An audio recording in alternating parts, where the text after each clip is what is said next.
নমস্কাৰ পুনৰ এটা নতুন ভিডিঅ'লৈ সকলোকে স্বাগতম জনাইছো।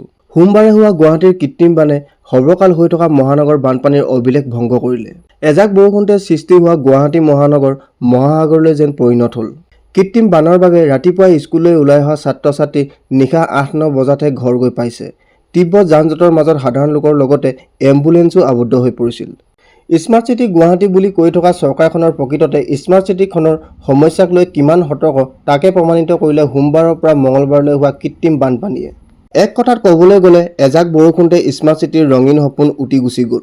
প্ৰতি 5 বছৰ মূৰে চৰকাৰ আহে আৰু যায় আৰু প্ৰতিবাৰেই নিৰ্বাচনৰ সময়ত ডাঙৰ নেতাসকলে মহানগৰখনৰ মূল সমস্যা সমাধান কৰিম বুলি প্ৰতিশ্ৰুতি দিয়ে।